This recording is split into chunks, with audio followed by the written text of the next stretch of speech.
This is Ukrainian Radio.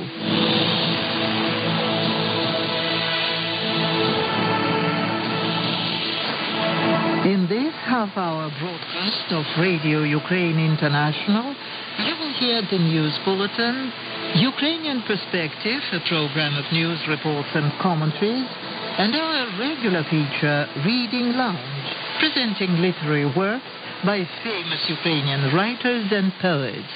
First, the news presented by Tatiana Makatenko. Hostilities continue in the east of Ukraine. 3 Ukrainian servicemen have been wounded in action over the past day. The largest number of enemy attacks was recorded in the Donetsk sector, where militants violated the ceasefire 9 times, using heavy weapons twice, according to military spokesman Colonel Alexander Motuzyanik. In Mariupol sector, Russian proxies violated the ceasefire 4 times in Novomykhailivka, Vodyane and Shirokine, both in daylight and at night time. One of the attacks was conducted with the use of mortars. In Luhansk sector, militants violated the ceasefire only once, in the vicinity of Novotoshkivsk. U.S. weapons will help Ukraine liberate the Donbass, Ukrainian President Petro Poroshenko has said. According to the head of state, the U.S. Senate passed the U.S. Defense Policy Bill for 2018, which provides, among other things, the allocation of $500 million to support Ukraine in the field of security and defense. The president wrote this on Facebook in the early hours on Tuesday. Providing Ukraine with defensive weapons is not just a weapon, but a legal instrument to protect our position, President Petro Poroshenko has said. Former Odessa region governor and Georgian President Mikhail Saakashvili arrived outside the presidential administration building in Kyiv on Tuesday, where he called on authorities to hand him documents related to the revocation of his Ukrainian citizenship. When there are 300 new deputies and when there is a law on impeachment, I want to see how any president, not only the current president, ignores the demands of the people, Saakashvili told a crowd of his supporters. As the Radio Ukraine International reported earlier, on July 26, President Petro Poroshenko deprived Saakashvili of his Ukrainian citizenship. Together with his supporters, the former Georgian leader succeeded in breaking through border control and entering Ukraine from Poland earlier in September. Reportedly, some 22 border control officers were injured as a result of the breakthrough. Prosecutor General Yuri Lutsenko later said that charges would be pursued against the organizers of Saakashvili's unauthorized entry. The director of a youth camp where fire killed 3 girls has been arrested. A court in Ukraine's Black Sea port city of Odessa has arrested the director of a youth camp where fire killed 3 girls on September 15th. The Kyiv District Court in Odessa on September 18th placed Petros Sarkisyan in a detention center for 2 months without possibility of bail on suspicion of violations of fire safety regulations that led to the deaths. Authorities said on September 16th that the fire swept through the camp's 2-story wooden building shortly before midnight on September 15th. Police said that 42 children were inside the building at the time of the fire. Ukrainian diplomats have visited a Ukrainian teenager held in Russian custody on terrorism-related charges for the first time since his arrest. Ukrainian Foreign Ministry spokeswoman Mariana Betsa wrote on Twitter that Ukrainian consuls visited Pavlo Hryb on September 18th. Betsa said that Ukrainian physicians have not been allowed to examine Hryb. We demand doctors' access, she wrote.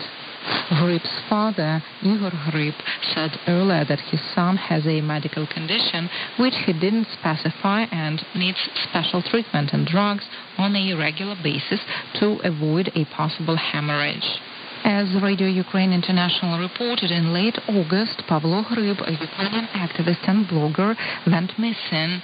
He was detained in Belarus and deported to Russia to face terrorism charges. And that was the news with me, Tatiana Makatenko. Stay tuned.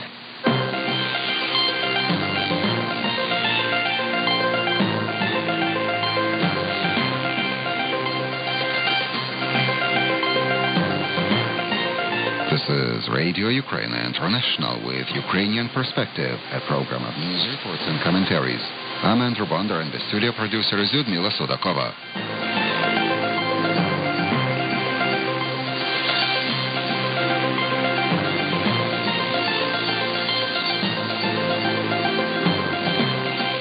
The situation in the Donbas war zone remains tense but controllable.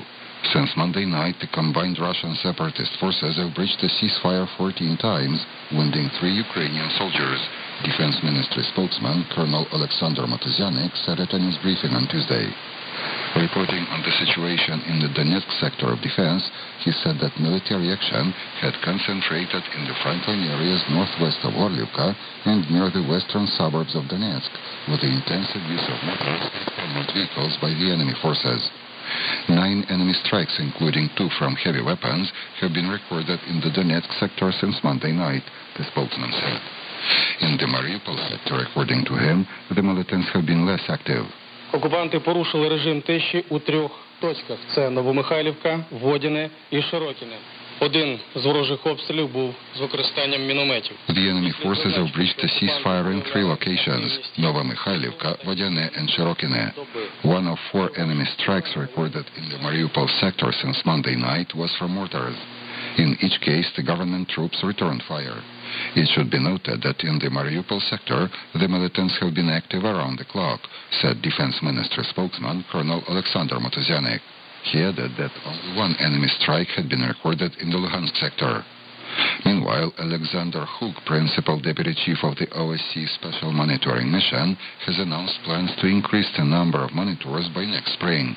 We will continue to increase the number of monitors, and by March next year, when our mandate expires, we plan to increase the total number of monitors working on the ground in Ukraine to 800, Huk said in Kyiv on Tuesday. At present, according to him, the Special Monitoring Mission numbers 616 monitors, including 87 women.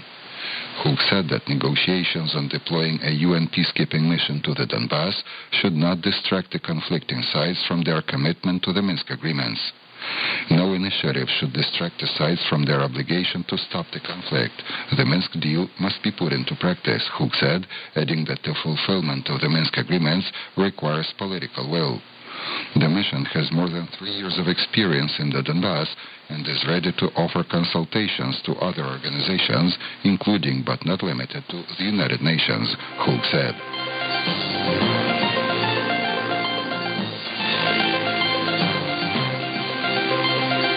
You are tuned to Radio Ukraine International, and we continue our news program, Ukrainian Perspective.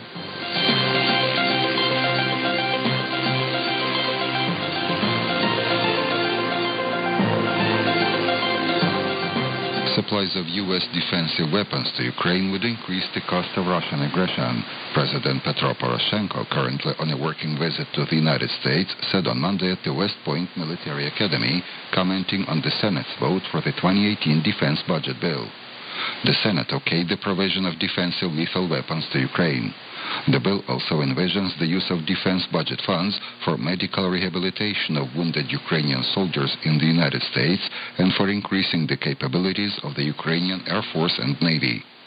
For the first time, it has been decided at the legislative level to provide Ukraine with such means of defense as radars, anti-torpedo equipment, and Coast Guard boats, Poroshenko said. On behalf of Ukraine, he expressed gratitude to the United States, praising it as a strong and dependable protector of international law. Your country remains the world's leader in providing practical assistance to the Ukrainian armed forces. And this is very supportive to our military allocation that already exceeds 6% of the gross domestic product. That is much bigger than the obligation for the NATO members. And together, we have much succeeded in the building completely new Ukrainian army that is capable to stop Russian army, one of the strongest in the world. And we do appreciate the advices provided by our American partners on security and defense reform, in particular with the 4-star General Abizay, who is also West Point graduate. Petro Poroshenko.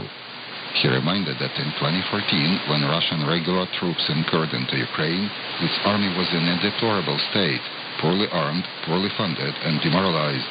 At At the same time, national legislation prohibited the presence of military experts and instructors from NATO in the country. And I don't have to say what political forces were behind that legislative norm. I consulted our parliament in order to immediately abolish that norm. Now we can work together on reforming our armed forces, Poroshenko said.